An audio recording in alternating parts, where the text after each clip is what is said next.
Hello and welcome to DROIX. Today we are checking out the brand new GPD XP Android gaming handheld. We will be unboxing it, taking a closer look at the handheld and operating system, as well as playing some games and emulators.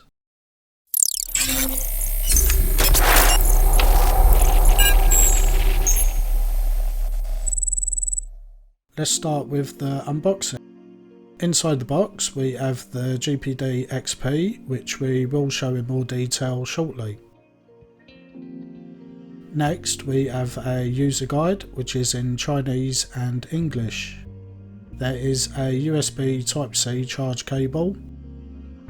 There is a second connectable controller which we will show in more detail a little later.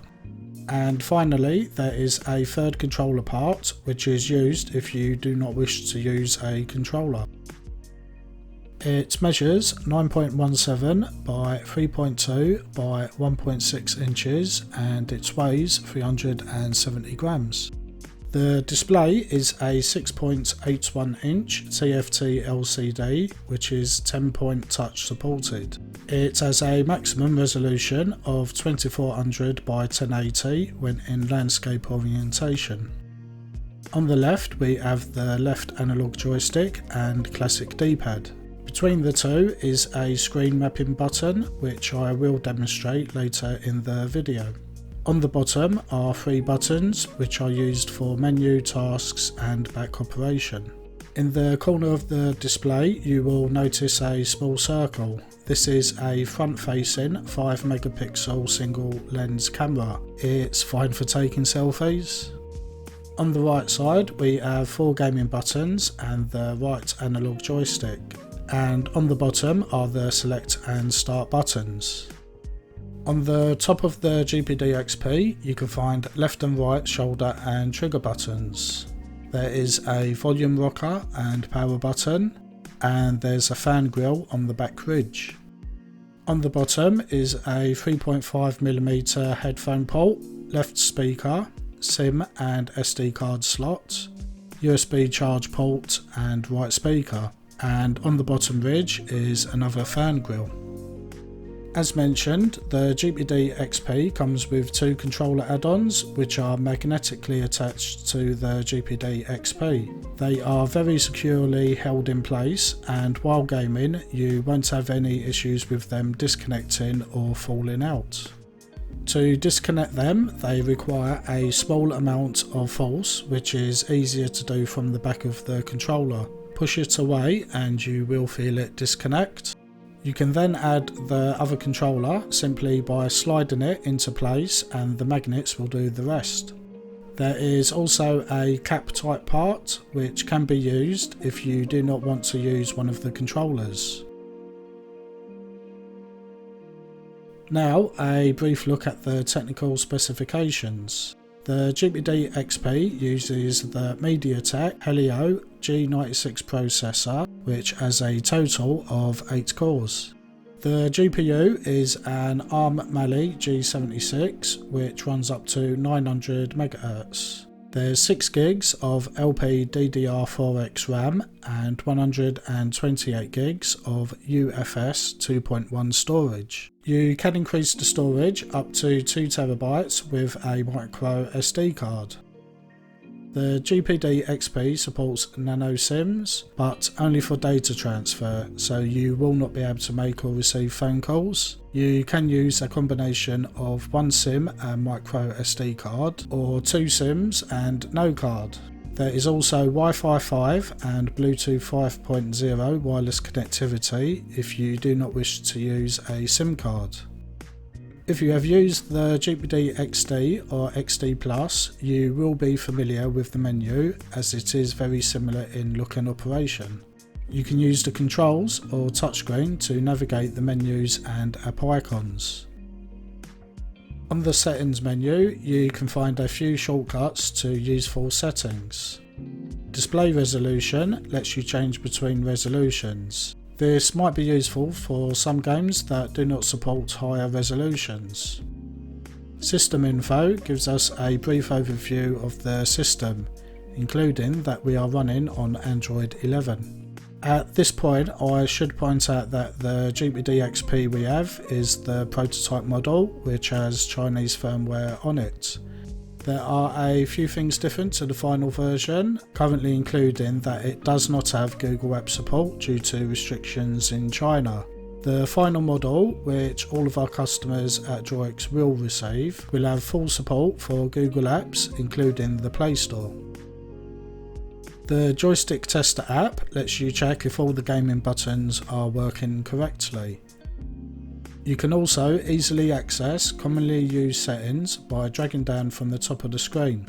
From here, you can set the cooling fan to off, low and high speed, change the brightness, and find other functions such as screen recording. Due to the Google restrictions on this prototype model, we were not able to play all of the games we wanted, but once we do have the final model, we will definitely be making a new video with popular games such as Call of Duty and PUBG. In the meantime, I have picked up a few that show off just a bit of the GPD XP capabilities. We start with Asphalt 8, which is quite a demanding game. It supports controllers with no need to set up, so we can get up and play in straight away. The game runs great and also looks amazing on this wider screen display. Next we have CSR2, which is a touchscreen only game, but thanks to the built-in screen mapping software we can easily change that. During the game, press the screen mapping button and it will bring up all of the gaming icons. By dragging them to their respective areas where you would touch the screen, they simulate pressing the screen when you press a button, for example. It takes just a few moments to map the buttons to the screen and simply save to continue. When pressing a gaming button, it simulates a touch on that area of the screen. It is a very useful feature and makes games much easier to play in most cases, especially first-person shooters.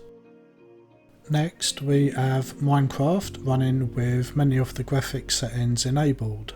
It runs at a mostly smooth i50s to 60 FPS, which is very good. Disabling one or two minor settings would see this at a very stable 60. It plays great on the GPD XP and there's no messing around with screen mapping as controllers are supported. Up next we have some platform action with the excellent Shovel Knight. Game controls are built into the game so you can play straight away. It runs perfectly on the GPD XP and I had no issues. A quick note to please subscribe if you have not already done so. We had a great response in our last video, so if you have not subscribed yet, go and do it now. It really helps us to grow the channel and we can review even more of the latest gadgets and technology. And next we check out some emulators. For 8 and 16-bit gaming consoles, you will have no issues with slow emulation. Here I am trying the PC Engine and 32X emulators via RetroArch. Everything in this era will work great. For more recent gaming consoles, the GPD XP does a great job. The Dreamcast emulator blazes along at a full 60 FPS on all of the games I tried. And forcing games to widescreen ratio makes them look amazing on the display. PlayStation 1 is, as you would expect, running perfectly fine. I tested a bunch of games and had no issues with frame drops at any point. You can change a few settings like upscaling or filtering to improve the quality and not have to worry about slowdown. PlayStation Portable, I am happy to say, also works great. We are running God of War, which is a highly demanding game, and it's running at 60 FPS. There are very minor occasional drops in frame rate, but nothing game breaking by a long shot. We will be testing more emulators in a separate video very soon. So my initial impressions of the GPD XP are very good. The GPD XP is firstly very light, which coming from using far heavier Windows handhelds recently is very refreshing. The form factor is also very comfortable to use, and I think everyone will be happy that the gaming buttons and right analog stick are in the correct place. For the extra controller add-ons, personally I do not find any other use for the controller, but I guess some people will, maybe for shortcut buttons.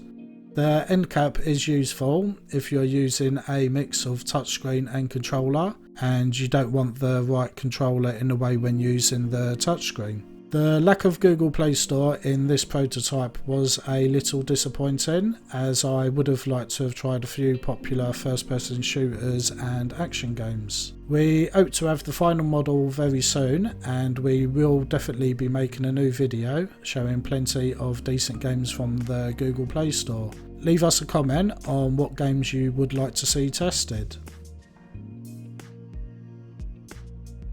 Thanks for watching this GPD XP overview video. We hope you have enjoyed it. Don't forget to like and subscribe if you have not already, and we hope to see you in our next video.